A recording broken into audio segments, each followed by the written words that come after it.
अस्सलाम वालेकुम everyone, welcome to Ayesha medical education. आज इस वीडियो में हम लोग स्टडी करने जा रहे हैं मीकल्स डाइवर्टिकुलम।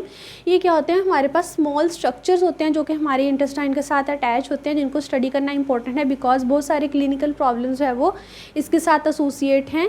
फर्स्ट ऑफ ऑल हमें आइडिया होना चाहिए कि मीकल्स डाइवर्टिकुलम हमारे पास होता क्या है। ये हमारे पास छोटे छोटे पाउच लाइक स्ट्रक्चर होते हैं जो कि हमारे इंटेस्टाइन के साथ अटैच होते हैं।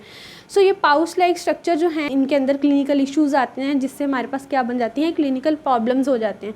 सो हमें आइडिया होना चाहिए कि ये मीकल्स डाइवर्टिकुलम हमारे इंटेस्टाइन में प्रेजेंट तो है, बट ये बनते कैसे हैं और ये क्यों बनते हैं। ठीक है, फर्स्ट ऑफ ऑल हम देख लेते हैं। It is a Meckel's diverticulum is a persistent proximal part of the vitellointestinal duct present in the embryo which disappears during the 6th week of intrauterine life। अगर आपको याद हो, जब हमने अम्बलाइकस को स्टडी किया था तो हमने बात की थी कि जो अम्बलाइकस होता है हमारे पास मीटिंग पॉइंट होता है 3 सिस्टम का। वो 3 सिस्टम कौन कौन से होते हैं? उसमें 3 डक्ट्स होती हैं जो कि एक एक डक्ट एक सिस्टम बनाती है। उसमें कौन कौन था? वाइटेलोइंटेस्टाइनल डक्ट थी, यूरेकस था, और एक हमारे पास क्या था? अम्बलाइकल वेसल्स के लिए डक्ट। ठीक है, मीन एक डक्ट क्या थी हमारे पास? अम्बलाइकल वेसल्स बना रही थी। यूरेकस क्या बना रहा था? Excretory system. बट जो वाइटेलोइंटेस्टाइनल डक्ट थी, मीन ये वाली डक्ट थी, वो क्या बना रही थी? Digestive system.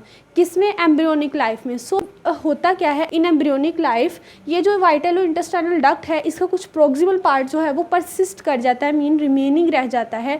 वो persistent proximal part of vitellointestinal duct है इन एम्ब्रियोनिक लाइफ, उसको क्या होना होता है? डिसअपियर होना होता है in the 6th week of intrauterine life. But sometime क्या होता है, ये हमारे पास डिसअपियर नहीं होता और परसिस्ट कर जाता है।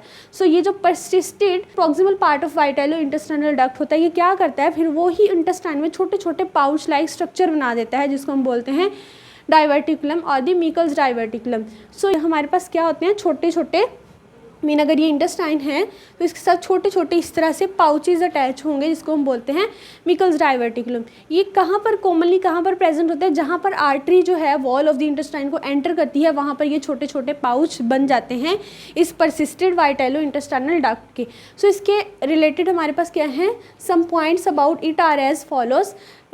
इसको हम लोग कैसे याद कर सकते हैं? डाइवर्टिकुलम में वर्ड डाई आता है। ठीक है, डाई का मीनिंग क्या होता है? 2। ठीक है, सो 2 से हम याद कर सकते हैं इसके कुछ पॉइंट्स को, क्योंकि इसके मोस्ट ऑफ द पॉइंट ऐसे हैं जिनमें 2 का वर्ड आता है। सो इसको याद करने के लिए हम क्या करेंगे? डाइवर्टिकुलम से ही इसका एक निमोनिक बना लेंगे। ठीक है, सो डाइवर्टिकुलम में क्या होता है? इट अकर्स, मीन ये जो डाइवर्टिकुलम है ये क्या करती है? It occurs in 2% of this subject, mean 2% population में इसके बहुत चांसेस होते हैं होने के। ठीक है, नेक्स्ट क्या है हमारे पास? इट इज़ 2 इंचज़ और 5 सेंटीमीटर लॉन्ग, मीन इसकी लेंथ एक डाइवर्टिकुलम की या एक मीकल डाइवर्टिकुलम की कितनी लेंथ हो सकती है? 2 इंच। ठीक है, अबाउट 2 इंच हमारे पास इसकी लेंथ होती है।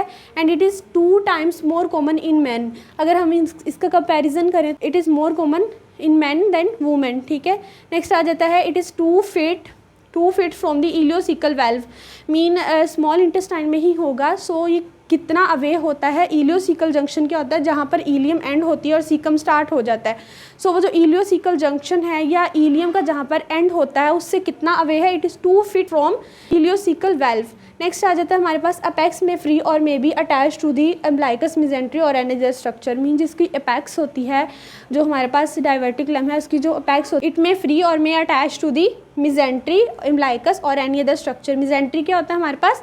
पेरिटोनियम का फोल्ड होता है जो कि इंटेस्टाइन को पोस्टीरियर एब्डोमिनल वॉल से अटैच करवाता है। सो इसकी जो अपेक्स होती हैं मीकल्स डाइवर्टिकुलम की, वो फ्री भी हो सकती हैं और अटैच भी हो सकती हैं। सो इसमें मोस्ट ऑफ द वर्ड जो है हमारे पास 2 आता है। सो हम इसको इस तरह से याद कर सकते हैं, 2% सब्जेक्ट में होती है, 2 इंचज़ की लेंथ होती है, 2 time more common in man होती है, उसके अलावा 2 feet from the ileocecal valve होती है। ठीक है, ये तो इसके हो गए करेक्टरिस्टिक्स। नेक्स्ट हम देख लेते हैं इसकी क्लिनिकल एनाटॉमी। मीन अगर हमारे पास मीकल्स डाइवर्टिकुलम है उसमें कोई इशू आ जाए तो क्या क्या हो सकता है? मीकल्स डाइवर्टिकुलम में कॉज इंटेस्टाइनल ऑब्स्ट्रक्शन, मीन अब एक एबनॉर्मल स्ट्रक्चर है, ये मे और मे नॉट हमारे लिए क्या है? प्रॉब्लमेटिक हो सकता है। मीन अगर इसके अंदर कोई ऑब्स्ट्रक्शन नहीं है तो कोई इतना इशू नहीं है। बट अगर क्या है कि मीकल्स डाइवर्टिकुलम में समटाइम्स स्वेलिंग हो जाती है तो इसकी वजह से इंटेस्टाइन में ऑब्स्ट्रक्शन हो सकती है। Acute inflammation of the diverticulum may produce symptoms resembles to the appendicitis. Mean क्या होता है, जब इसकी इन्फ्लेमेशन हो जाती है तो हमें इस तरह की पेन या कुछ इस तरह के सिम्टम्स आते हैं, जैसे हमारे पास क्या है, अपेंडिसाइटिस, ठीक है, जो कि एक अदर कंडीशन है। सो इसकी सिम्टम्स जो है इससे रिजेंबल करती हैं। नेक्स्ट आ जाती है इसकी inflammation. It's inflammation is called diverticulitis. TIS word is related to inflammation. So diverticulum की जब इन्फ्लेमेशन हो जाएगी तो उसको बोलेंगे डाइवर्टिकुलाइटिस। सो ये था हमारे पास overall Meckel's diverticulum. If you understand this video, so please like, share and subscribe the channel. Thanks for watching.